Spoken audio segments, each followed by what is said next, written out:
당신의 교회가 위기에 빠졌다는 가장 중대한 신호 중 하나는 바로 예배 가운데 성령의 역사가 사라졌다는 사실입니다.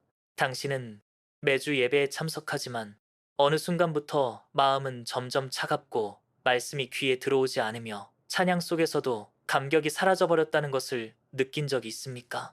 이것은 단순한 개인의 기분이나 일시적인 영적 침체가 아니라 공동체 전체가 하나님을 잃어가고 있다는 분명한 징후일 수 있습니다. 성경은 요한복음 4장 24절에서 하나님은 영이시니 예배하는 자가 영과 진리로 예배할지니라 말씀하셨습니다. 그러나 영과 진리가 빠진 예배는 살아있는 예배가 아니라 형식만 남은 껍데기일 뿐입니다. 당신이 예배 시간에 앉아 있지만 마음은 다른 생각에 빼앗기고 말씀이 전해지지만 그 말씀이 심령을 찌르지 못하고 찬양대의 노래가 웅장하게 울려 퍼지지만 영혼 깊은 곳에서 감동이 일어나지 않는다면 그것은 단순히 당신의 문제가 아니라 교회 전체가 성령의 임재를 상실했음을 알리는 경고음일 수 있습니다. 사도행전에 기록된 초대교회는 성령이 강력히 임하셔서 사람들이 마음의 찔림을 받고 우리가 어찌할꼬 하며 회개하였습니다. 그때마다 예배는 생명의 역사가 일어나는 시간이었고 죄가 드러나고 눈물이 터져나오고 새로운 헌신이 세워졌습니다. 그러나 오늘날 많은 교회는 성령의 역사보다 사람의 지혜와 이벤트, 세련된 무대와 공연, 감정적인 분위기로 가득 차 있습니다. 당신의 교회가 언제부터인가 말씀의 권세보다 위로의 언어와 인기 있는 주제를 중심으로 다루기 시작했다면 그것은 분명한 위기의 신호입니다. 이사야 29장 13절은 이 백성이 입으로는 나를 가까이하며 입술로는 나를 공경하나 그들의 마음은 내게서 멀리 떠났다고 말합니다. 오늘날 예배는 입술의 노래와 화려한 무대는 남아있지만 마음이 하나님을 떠나 있는 경우가 많습니다. 주일마다 수많은 사람이 모이고 프로그램이 끊임없이 열리지만 정작 성령이 임재하지 않으신다면 그것은 아무 소용이 없습니다. 진정한 예배가 무너지고 인간적인 방법만 남을 때 교회는 겉으로는 화려해도 속은 썩어가고 있는 것입니다. 당신은 예배 후에 영적으로 충만하기보다 오히려 공허해지고 무기력을 느끼고 있지 않습니까? 그것은 교회가 성령의 흐름을 잃어버렸다는 신호입니다. 하나님의 임재가 사라진 예배, 말씀의 권세가 무너진 강단, 성도들의 눈물과 회개가 사라진 자리, 이것은 교회가 죽어가고 있다는 첫 번째 신호입니다.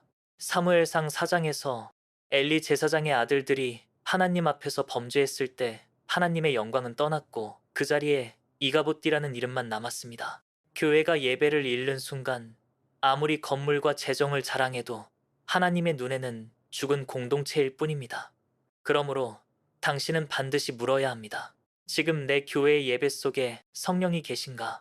아니면 사람의 손길만 가득한가? 그 질문은 불편해도 반드시 직면해야 할 질문입니다. 당신은 예배를 통해 하나님을 만나는가? 아니면 단순히 종교적 의무를 채우는가? 이 질문이야말로 교회의 생사를 결정짓는 기준입니다. 오늘날 많은 교회가 더 많은 사람을 모으고 더 화려한 무대를 세우고 더 큰 예배당을 짓는 데 힘을 쏟지만 정작 그 안에 성령의 불길은 꺼져 있습니다. 이것이 교회의 가장 큰 위기입니다. 당신의 교회가 진정 살아있기를 원한다면 반드시 예배의 중심을 성령께 돌려드려야 합니다. 예배는 인간의 즐거움이 아니라 하나님의 임재를 경험하는 자리이기 때문입니다. 예배가 살아야 교회가 살고 예배가 죽으면 교회는 반드시 무너집니다. 이것이 첫 번째 신호입니다. 그러나 여기서 멈추지 않습니다. 교회가 위기에 빠졌다는 두 번째 치명적인 신호가 있습니다. 바로 교회 안에서 세상의 가치가 하나님의 말씀을 대체하기 시작할 때입니다. 당신은 설교를 들으며 어느 순간 성경 본문보다 세상의 언어와 자기계발식 메시지가 더 강하게 울려 퍼지는 것을 경험하지 않았습니까?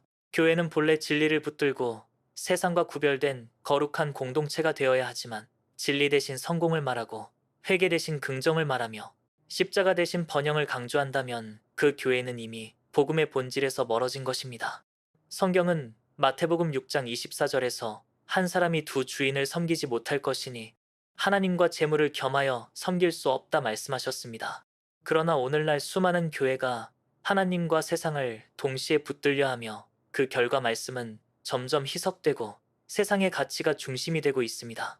하나님의 말씀은 죄를 드러내고 회개를 요구하지만 세상의 가치는 자기를 높이고 자존감을 강화하는 데 집중합니다.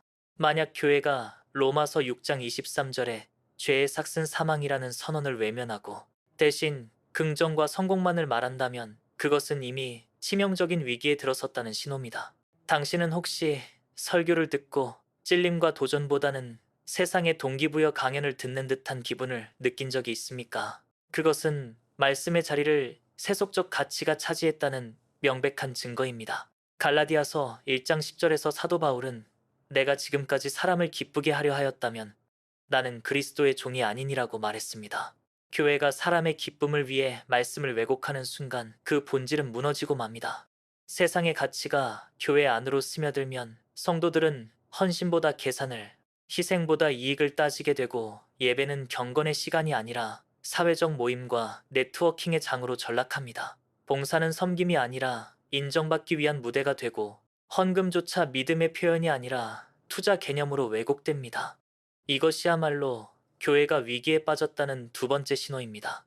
예레미야 2장 13절은 내 백성이 두 가지 악을 행하였나니 생수의 근원되는 나를 버린 것과 스스로 웅덩이를 판 것이라 말씀했습니다. 교회가 생수의 근원이신 하나님을 버리고 세상의 웅덩이를 파는 순간 교회는 더 이상 교회가 아닙니다.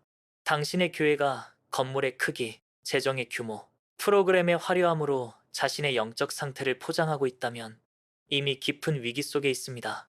교회가 진리보다 세상의 가치에 무게를 두는 순간 성도는 점점 세상과 타협하게 되고 결국 마태복음 5장 13절에 소금이 맛을 잃으면 아무 쓸데없어 밖에 버려져 사람들에게 밟힐 뿐이라는 말씀처럼 교회는 세상의 조롱거리가 됩니다. 말씀 없는 교회는 방향을 잃고 세상의 가치가 말씀을 대체한 교회는 반드시 무너집니다. 당신의 교회는 지금 어떤 기준을 붙들고 있습니까? 말씀입니까? 아니면 세상의 성공과 번영입니까? 성경은 히브리서 4장 12절에서 하나님의 말씀은 살아있고 활력이 있어 좌우에 날선 어떤 검보다 예리하여 혼과 영과 관절과 골수를 찔러 쪼개기까지 하며 또 마음의 생각과 뜻을 판단한다고 말합니다. 말씀은 영혼을 깨뜨리고 새롭게 하지만 세상의 가치는 영혼을 달래고 잠재울 뿐입니다. 오늘날 많은 교회가 성공과 번영의 언어로 성도들을 안심시키지만 정작 죄와 회개와 거룩의 메시지는 사라져가고 있습니다. 이것이 교회가 위기에 빠졌다는 두 번째 신호입니다. 당신은 반드시 깨달아야 합니다. 교회의 본질은 건물이 아니라 말씀이며 교회의 생명은 프로그램이 아니라 복음입니다. 이사야 66장 2절은 내가 권고할 자는 심령이 가난하고 마음에 통해하며 내 말을 듣고 떠는 자니라 말씀했습니다. 하나님이 찾으시는 교회는 화려한 교회가 아니라 말씀 앞에 떠는 교회입니다. 교회의 미래는 세상의 가치가 아니라 말씀 위에 세워져야 합니다. 지금 당신은 결단해야 합니다. 세상의 가치를 따를 것인가 아니면 말씀을 붙들 것인가. 그 선택이 곧 당신의 교회가 살아남을지 무너질지를 결정할 것입니다.